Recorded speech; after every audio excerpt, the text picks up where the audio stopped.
विशिष्ट शिक्षक के मूल वेतन से संबंधित जितने भी भ्रम की स्थिति पूरे शिक्षा जगत में और शिक्षा से संबंधित और विद्यालयों से संबंधित विशिष्ट शिक्षकों के समक्ष जो उपस्थित था भ्रम की स्थिति वो स्पष्ट हो गया है लगभग।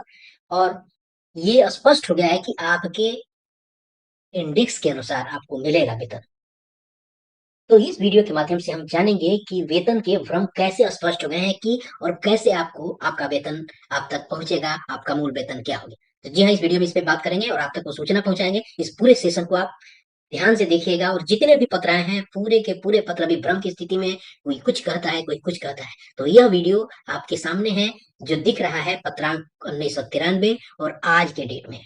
तो आइए वीडियो को शुरू करते हैं। वीडियो को शुरू करने से पहले आपसे एक आग्रह है कि यदि पहली बार इस चैनल पे हैं तो अभी चैनल को सब्सक्राइब करके आप मुझे अपने साथ जोड़ें, आप मुझे अपना हिस्सा बनाएं, क्योंकि आगे आपके लिए आने वाले दिनों में प्रमाणिक, रिलायबल और एनालिटिक्स इन्फॉर्मेशन आप तक लेके आता रहता हूँ।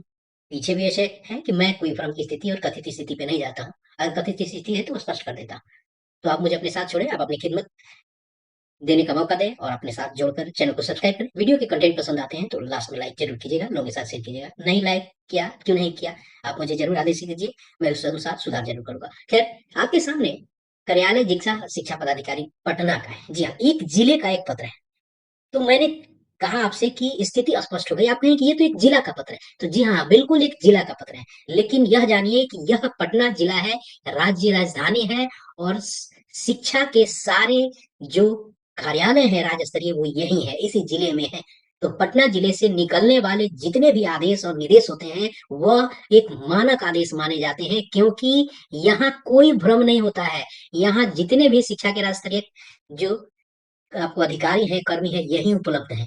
यूं कहिए कि जिला कार्यालय शिक्षा पदाधिकारी यह भी एक तरह से राज्य स्तरीय कार्यालय के कार्य रूप में होता है और ये इससे आदेश मानक होते हैं, क्योंकि ये अगर किसी भी भ्रम की स्थिति है तो तुरंत संपर्क में करते हैं, क्योंकि संपर्क स्थापित करने के लिए इनको कहीं जाना नहीं पड़ता है, इसी जिले में क्योंकि राज्य स्तरीय कार्यालय आसपास में उपलब्ध है। तो यहाँ की जो स्थिति और पत्र होते हैं वो स्पष्ट होते हैं। तो इस वीडियो के माध्यम से हम इस पत्र को, चूंकि आज ही ये निर्गत हुए हैं और आज 24 फरवरी है और आज निर्गत हुआ है, इसमें स्पष्ट कर दिया गया। इसमें कहीं भ्रम की स्थिति कि इंडेक्स 1, 25, 28, 31, 32 कोई जिक्र नहीं है। क्लियर है कि इंडेक्स के अनुसार उनको दिया गया है। अगर स्थिति रहती कि इंडेक्स 1 के अनुसार दिया रहना है तो लिख देता। तो आइए जानते हैं। और उसके साथ वेतन का जो अनुलग्नक है मैट्रिक्स वो भी शेयर किया गया है। तो वीडियो को शुरू करते हैं और देखते हैं कि क्या है। ये जिला कार्यक्रम पदाधिकारी पटना के द्वारा निर्गत है 1993 और यह पत्र है जिले के सभी चिन्हित मध्य विद्यालय के प्रधानाध्यापक को। और कहा गया है कि विशिष्ट शिक्षकों के वेतन आदि के भुगतान के संबंध में, और जिस पत्र को पहले भी मैं जिक्र करते आ रहा था 501/19/2 को, उसका जिक्र इन्होंने यहाँ किया है। इसमें उन्होंने जिक्र किया है जो 501 जो पत्र है और जिसके आलोक में यह पत्र निकला था वो 281। इस पे पत्र में पूरा वेतन संरक्षण और कैसे आपका पूरा का वेतन का स्ट्रक्चर बनेगा वो सारा जिक्र इस 281 है। समझिए कि वो मूल पत्र 281 है।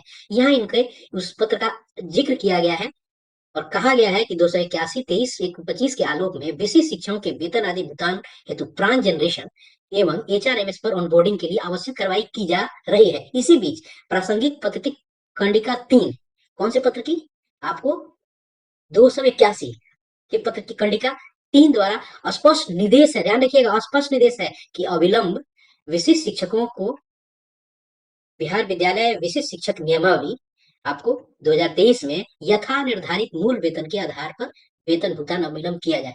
वेतन निर्धारण की अनुवर्ती कार्रवाई करते हुए बकाया राशि का भुगतान कालांतर में किया जाए। क्योंकि फिक्सेशन नहीं हो रहा है इसलिए इस वर्ड का यूज हो रहा है। हो सकता है कुछ लोगों का वेतन इधर से उधर हो सकता है, तो उन्होंने एक स्थिति बनाया है कि आप वेतन उनको दे दीजिए, जो भी बनता है नीचे ऊपर होगा बाद में देखेंगे। अभी जिनका चूंकि वेतन संरक्षण का लाभ उनको मिलना है और इन्होंने कहा है कि प्रासंगिक पत्र प्रसंग में जो पत्र है उसकी खंडिका 3 में स्पष्ट निर्देश था आपको। अब चलिए आगे देखते हैं जो जिससे हम लोगों को ज्यादा लेना देना है कि कहाँ आदेश और किस तरह से आदेश है। उनको वेतन निर्धारण का उनको आदेश हुआ था और ध्यान दीजिएगा कि उप वर्णित परिप्रेक्ष्य में आदेश दिया जाता है कि बिहार विद्यालय विशिष्ट शिक्षक नियमावली 2023 के मैट्रिक्स लेवल, इसके मैट्रिक्स लेवल नीचे है, के इंडेक्स के अनुसार, के इंडेक्स के अनुसार, के एक इंडेक्स के अनुसार नहीं, दो इंडेक्स के अनुसार नहीं, क्लियर है यहाँ कि इंडेक्स के अनुसार, पे मैट्रिक्स के इंडेक्स के अनुसार। यहाँ अगर करना होता 25,000 28,000 ये करना होता तो यहाँ लिख दिया जाता इंडेक्स 1 स्पष्ट। तो यहाँ क्लियर है कि मैट्रिक्स लेवल के इंडेक्स के अनुसार विहित प्रपत्र में हार्ड कॉपी, विहित प्रपत्र में वेतन विवरणी के लिए उन्होंने प्रपत्र निकाल दिया, मैं आपके सामने भी लेके आऊंगा। एवं सॉफ्ट कॉपी में अविलंब वेतन आदि भुगतान है तो विपत्र तैयार कर कार्यालय को 3 दिनों के में उपलब्ध कराना सुनिश्चित करेंगे ताकि विशिष्ट सूचक भुगतान किया जा सके। आगे कुछ उनके ऑफिशियल है। अनुलग्नक पत्र प्रपत्र यहाँ लिखा हुआ है। आइए अनुलग्नक को देख लेते हैं, फिर मैं आपसे कुछ और बातें बताऊंगा कि कैसे ये चीजें इंडेक्स 1 पर नहीं पहुंच रही है। देखिए यहाँ ध्यान दीजिए, यहाँ आपको जरूर बता दूंगा, ये पे मैट्रिक्स है। पे मैट्रिक्स में अगर ध्यान दिया जाए तो 20 इंडेक्स है। 20 इंडेक्स में आपको किसी एक खास इंडेक्स के लिए देना होता तो लिखना होता। यहाँ कोई खास इंडेक्स नहीं है। उनके इंडेक्स के अनुसार, उनके यानी विशिष्ट शिक्षकों के इंडेक्स के अनुसार कौन किस इंडेक्स में पड़ेगा उनके अनुसार ये ध्यान देने की जरूरत है। क्लियर है ये? और बकाया इसलिए बनेगा क्योंकि बहुत सारे शिक्षकों में उनको पता नहीं है। उनको जो भी फिक्सेशन करेगा यानी वेतन के लिए भेजेगा, हो सकता है क्योंकि एक उनको पिछला वेतन पता है, 3% की स्थिति बनती है। क्योंकि देखिए अभी अभी क्या है, अभी दिसंबर का वेतन सबको मिला है और जनवरी का उन लोगों का वेतन जो होगा वो 3% इंक्रीमेंट के साथ बनेगा।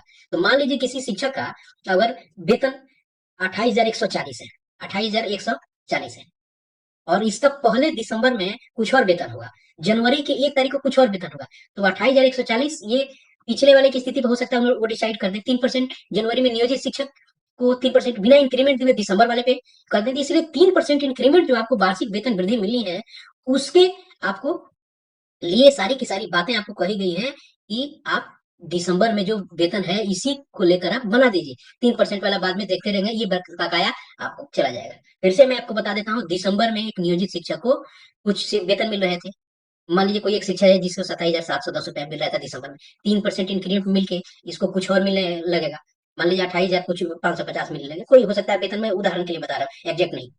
तो चूंकि वेतन निर्धारण जब विशेष शिक्षक होगा तो आप ये यहाँ उन्होंने फ्लेक्सिबिलिटी दी है कि आप इनको वेतन संरक्षण तो 27,700 तो देना ही है। आप इसके अनुसार आप यहाँ विशेष शिक्षक का कोई इंडेक्स इसमें जो पड़ता होगा वो मान लीजिए 27,710 है, इसी का देखना हो 27,710 है, 320 पड़ता है उनका। यहाँ अगर 1 से 5 के वो टीचर है तो उनका यहाँ पड़ेगा। अगर 28,550 पे गए, ये 3% जनवरी में आएगा, तो इसी 3% के बीच की स्थिति को आपको बकाया बनाया जा सकता है। तो बहुत ऐसे जिले दिसंबर में जितना मिल रहा है उतना ही पे बना के दे देंगे। अक्सर एरियर जो मिलता है, जो इंक्रीमेंट इत्यादि का होता है, वो एरियर के रूप में मिलता है। तो आपका वेतन फिक्सेशन जब होगा तो जनवरी में जितना नियोजित शिक्षक को एक वेतन मिलना चाहिए उसके अनुसार आपका फिक्सेशन होगा। तो अभी दिसंबर के अनुसार उनको वेतन इंडेक्स के अनुसार मिला के दे दिया जाएगा। फिक्सेशन जब होगा तो 3% इंक्रीमेंट मिलाएगा। फिर 3% इंक्रीमेंट के समक्ष जो विशेष शिक्षक का ये पूरा का पूरा जो अनुलग्नक में जहां वेतन पड़ेगा उस अनुसार दिया जाए। तो यहाँ क्लियर आदेश हो गया है कि आपको कितना वेतन मिलेगा, कौन से इंडेक्स में मिलेगा। यहाँ कह दिया है कि इंडेक्स एक नहीं मिलेगा, एक इंडेक्स नहीं मिलेगा, मैट्रिक्स लेवल के इंडेक्स के अनुसार उन्होंने यहाँ बात कहा है, एक इंडेक्स में नहीं कहा है। क्योंकि लेवल इधर आपको अलग अलग लेवल है, 6 लेवल है, उसके अलावा 20 आपको इंडेक्स है। तो यहाँ क्लियर मैंने कर दिया कि बकाया की स्थिति बहुत सारे कहते हैं जब फिक्सेशन हो जाएगा तो बकाया कहाँ से पड़ेगा। तो फिक्सेशन के और बकाये के बनने के पीछे का तर्क को मैंने आपको बता दिया है कि आप अपने वेतन को उदाहरण के लिए उठा के देखिए कि दिसंबर में आपका कितना वेतन है। 1 तारीख को ज्वाइन कीजिएगा तो 3% इंक्रीमेंट मिल जाएगा।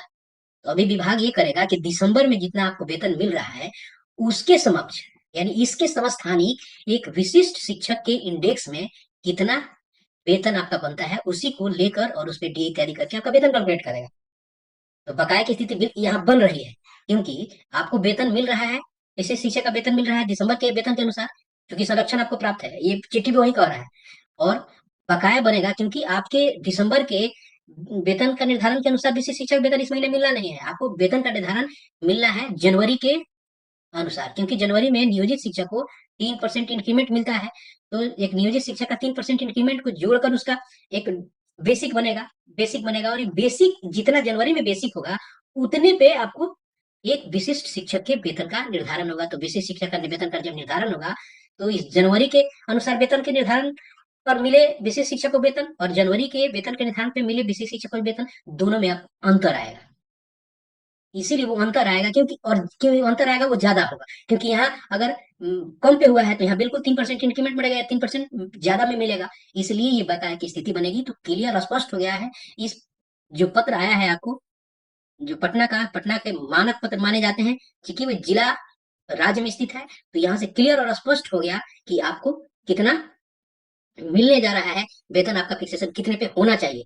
क्यों? क्योंकि स्पष्ट यहाँ इन्होंने बिल्कुल नहीं कहा है कि आपका 1 नंबर पे होगा 25,000। यहाँ कहा गया कि आपके उतने जितना आपका इंडेक्स बनता है उस इंडेक्स के अनुसार आप समस्थानिक जाइए। तो ये अलग-अलग जिलों में निकले हुए भ्रम बीसी में ये भी होंगे। ऐसा थोड़ा है कि बीसी में नहीं होंगे। तो इन्होंने ऐसा नहीं किया। इन्होंने कह दिया है कि आपको उतना मिलेगा और इन्होंने यहाँ अपना पूरा विशिष्ट शिक्षक की उपस्थिति विवरणी का पूरा जो इनका अपना ड्राफ्ट है, इन्होंने भेज दिया है। प्रारूप का ये जो है पूरा का पूरा किस तरीके से कौन खाका क्या है, इन्होंने क्लियर यहाँ स्पष्ट कर दिया है।